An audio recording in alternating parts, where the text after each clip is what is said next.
On va commencer la correction de la deuxième conférence par le premier dossier où vous retrouvez la situation d'un homme de 79 ans adressé aux urgences dans les suites d'une balnéothérapie. Il est adressé par son médecin traitant pour un tableau de confusion, dyspnée et fièvre. Et à la première question, on vous demande les diagnostics que vous pouvez évoquer devant cette présentation. Rappelez-vous ce qu'on disait au dernier dossier de la première conférence. Devant toute confusion fébrile, il faut impérativement évoquer les diagnostics de méningoencéphalite, notamment de méningoencéphalite virale, de type méningoencéphalite herpétique. On peut et on doit d'ailleurs évoquer un autre diagnostic infectieux qui est la méningite bactérienne. Et puis, dans le spectre des infections cérébrales et cérébro-méningées, il y a également les abcès intracérébraux qui peuvent évidemment donner ce genre de tableau. Donc n'oubliez pas de tout décliner en matière infectieuse, les méningoencéphalites virales et notamment les herpès, les méningites bactériennes et les abcès intracérébraux. Méfiez-vous, ceci dit, du contexte de votre patient. Il a une confusion, certes, mais c'est une personne âgée et la confusion, on le sait, peut provenir de différentes choses. Il est ensuite fébrile et surtout, vous avez ici quelque chose qui se surajoute, qui est un tableau respiratoire avec une dyspnée et une désaturation à 88%. Il ne faut pas oublier que les pneumopathies, et en particulier les pneumopathies bactériennes, peuvent donner ce genre de tableau de confusion fébrile avec un tableau respiratoire. Et dans les suites de la balnéothérapie, on y reviendra sur le dossier, évidemment, la légionelle peut tout à fait s'inclure. Les autres pneumopathies bactériennes que la légionellose peuvent donner ça également. Et puis, n'importe quelle infection peut donner une confusion avec de la fièvre et éventuellement une dégradation respiratoire du fait d'un état systémique. Et chez la personne âgée, en particulier l'homme, ce qu'il ne faut pas oublier, ce sont les infections urinaires et notamment les prostatites. Donc, méningite et méningoencéphalite infectieuse, pneumopathie du fait du tableau respiratoire, infection urinaire à titre systématique, et ensuite on peut dérouler toutes les autres causes de confusion, et notamment les causes métaboliques, mais qui expliqueraient beaucoup moins la fièvre. À la deuxième question, on vous demande les examens complémentaires devant ce tableau. Vous pouvez découper votre réponse en des examens complémentaires à visée biologique, des examens complémentaires à visée bactériologique, et également des examens morphologiques à discuter au cas par cas.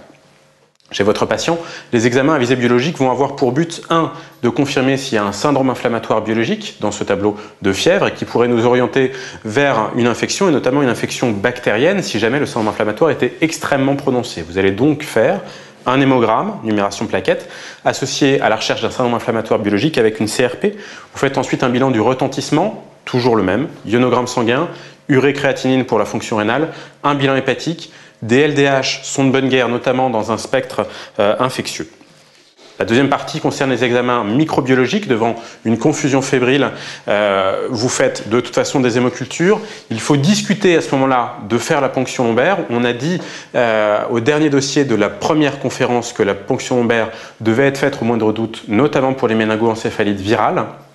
Dans le cas précis ici, vous avez un tableau respiratoire. Donc le diagnostic de méningoencéphalite sera évoqué en cas de normalité des examens à visée respiratoire qu'il faut donc pratiquer.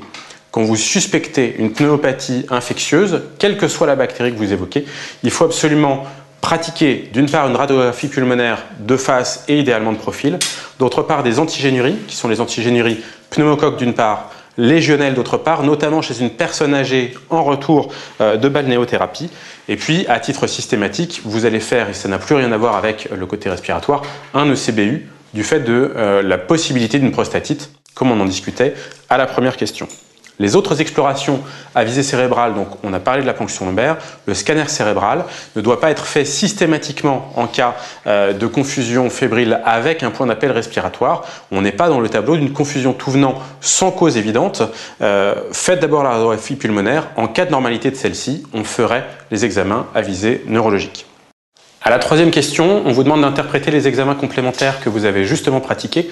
Dans un premier temps, si vous regardez les examens complémentaires biologiques, ce que vous allez retrouver, c'est une hyperleucocytose à polynucléaire neutrophile associée à une anémie microcytaire modérée et une élévation des plaquettes, donc une thrombocytose. L'ensemble de tout ça, quand on vous demande d'interpréter des examens complémentaires biologiques, essayez toujours de mettre une petite phrase de synthèse à la fin. L'ensemble de tout ça évoque la présence d'un syndrome inflammatoire biologique, l'élévation des polynucléaires neutrophiles, la baisse de l'hémoglobine et l'augmentation des plaquettes vont en faveur d'un syndrome inflammatoire biologique, ici donc en faveur d'une infection. Ensuite, vous avez une hyponatrémie. La première chose à faire devant n'importe quelle situation d'hyponatrémie, c'est de calculer l'osmolarité plasmatique pour savoir si cette hyponatrémie est dite vraie ou non.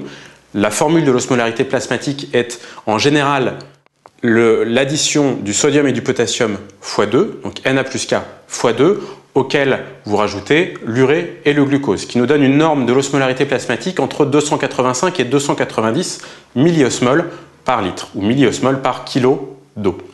Ici, si vous calculez votre osmolarité plasmatique, elle est à 270 milliosmoles par litre, donc vous avez une baisse de cette osmolarité plasmatique, soit un réel état d'hyperhydratation cellulaire.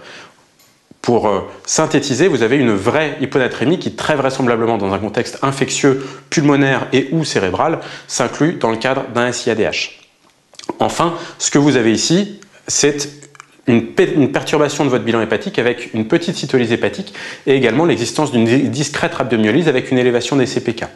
Si on ferme la petite parenthèse biologique, tout ça est vraiment en faveur d'un tableau de légionellose, l'élévation des CPK, la perturbation du bilan hépatique. Le SIADH, attention, vous pouvez le retrouver dans n'importe quelle situation d'infection pulmonaire ou méningée, donc ça n'est pas spécifique de la légionnelle, et vous avez à côté de ça un syndrome inflammatoire biologique. Ensuite, vous avez une iconographie qui apparaît.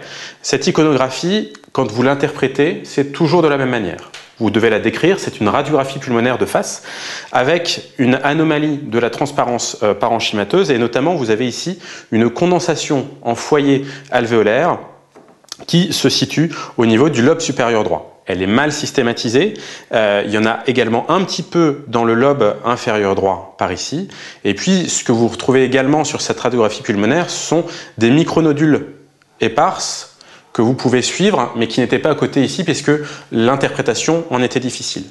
Enfin, vous terminez par l'interprétation des cul-de-sac pleuraux, assez difficile au niveau du cul-de-sac pleural droit, ici qu'on voit mal, mais très vraisemblablement masqué par le foyer pneumopathie qui est en regard. Le cul-de-sac pleural gauche, par contre, est libre. Donc au total, vous avez un aspect de pneumopathie alvéolaire en foyer, avec un foyer mal systématisé et des micronodules éparses. À la quatrième question, on vous demande le diagnostic le plus vraisemblable ici, ainsi que les 5 facteurs favorisants. Ici, vous avez donc un tableau de confusion fébrile associé à un tableau respiratoire qui correspond à un foyer de pneumopathie alvéolaire. C'est très vraisemblablement une légionellose pulmonaire qui donne ce tableau également de confusion. La justification, c'est l'apparition d'une dyspnée fébrile avec une symptomatologie essentiellement bronchitique dans la légionnelle et qui survient préférentiellement, entre autres, chez la personne âgée. Et vous avez ici un facteur favorisant en plus qui est le retour de balnéothérapie.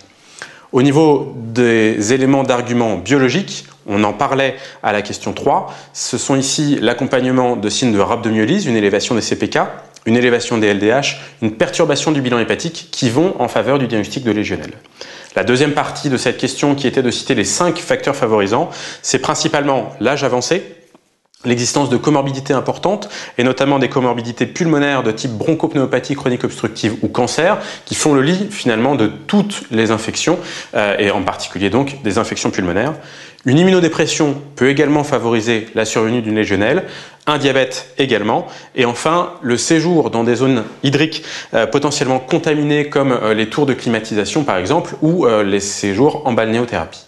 Quel type d'immunodépression favorise la légionellose? Alors, la légionellose, elle est favorisée par certains types effectivement d'immunodépression. Vous savez qu'il y a 2 grands types d'immunodépression. L'immunodépression humorale, dont on avait parlé à la première conférence, qui concernait principalement les déficits en anticorps avec une surexposition aux germes encapsulés. Et à côté de ça, l'immunodépression principalement cellulaire, dont l'exemple typique est le VIH, avec un déficit notamment soit quantitatif, soit qualitatif en lymphocytes T. Mais l'immunodépression cellulaire est plus globale que le VIH et peut concerner tout type de pathologie, les diabétiques par exemple. Et c'est cette immunodépression cellulaire qui va principalement favoriser la survenue d'une légionnelle. Et c'est quelque chose qui, en ratio sur la quantité de système immunitaire cellulaire efficace, va être perturbé chez la personne âgée. Donc plutôt de l'immunodépression cellulaire. À la 5e question, les examens qui permettent de confirmer le diagnostic de légionnelle, c'est en particulier l'antigénurie Legionella pneumophila qui va aller détecter le sérogroupe 1 qui est en cause dans plus de 90% des cas. Donc antigénurie légionnelle qui sera de toute façon cotée et qu'il ne faut absolument pas oublier. C'est la méthode de choix en première intention. Maintenant, c'est à noter que ça ne se positive que dans les 24-48 heures après l'exposition. Il y a d'autres examens qui étaient anciennement plutôt des méthodes de référence, mais qui sont beaucoup plus difficiles à mettre en œuvre. D'une part, la culture microbiologique, comme toujours, donc la culture de Legionella pneumophila. D'autre part, vous pouvez faire des hémocultures avec une recherche spécifique. Prévenez le laboratoire de Legionella pneumophila. Ce sont des choses qui sont moins facilement faites. Mais ça a un intérêt épidémiologique puisque grâce à ça, vous pouvez dépister la souche en particulier et dans le cadre des enquêtes en collectivité, ça peut être important. Vous pouvez également faire une PCR Legionella pneumophila qui se fait principalement sur les prélèvements pulmonaires et en particulier sur les prélèvements, les aspirations de fibroscopie bronchique. Enfin, sur les fortes suspicions de légionellose, si l'antigénurie légionnelle est négative, on peut faire deux choses. D'une part, répéter l'antigénurie qui va se positiver un petit peu plus tard. D'autre part, on peut également faire une sérologie, mais qui surviendra plus à distance et vraiment à visée épidémiologique. La sixième question, les éléments de gravité sont principalement des éléments de gravité cliniques que vous retrouvez dans les scores de toutes les pneumopathies. C'est l'âge supérieur à 65 ans, qui est toujours vrai. Il faut rechercher des comorbidités, en particulier des comorbidités pulmonaires sur le terrain, donc bronchopneumopathie chronique obstructive post-tabagique, mais également dilatation des bronches, également antériorité de cancer pulmonaire. Dans la présentation clinique, outre l'âge et le terrain, les présentations cliniques de gravité sont celles qui, en toute logique, vont vous amener à réfléchir si ce malade ne doit pas aller en réanimation. Donc un état respiratoire de gravité, notamment une saturation inférieure à 90%, un état hémodynamique de gravité, en l'occurrence un état de choc, une pression artérielle systolique inférieure à 90 mm de mercure, une tachycardie supérieure à 120 battements par minute sont des éléments hémodynamiques de gravité. Des troubles neurologiques aigus, de type trouble de conscience, coma évidemment, sont des éléments de gravité. Enfin, une défaillance d'organes constatée. On a parlé de la défaillance d'organes respiratoires, ça c'est très clinique. Vous pouvez également l'avoir biologiquement avec la gazométrie artérielle, mais également une défaillance d'organes prouvée biologiquement, notamment une insuffisance rénale ou une défaillance hépatique. Donc tout ça, il va falloir le rechercher et c'est ce qui va vous faire réfléchir sur doit-on hospitaliser votre malade en réanimation ou en salle. À la septième question, enfin, on vous demande le type de traitement que vous instaurez en admettant que le diagnostic que vous avez suspecté était évidemment confirmé. Donc en première intention, la question d'avant permettait de cibler l'état de votre malade. On a dit qu'il y avait plusieurs comorbidités. C'est une personne âgée qui a un état altéré, une confusion, une hyponatrémie.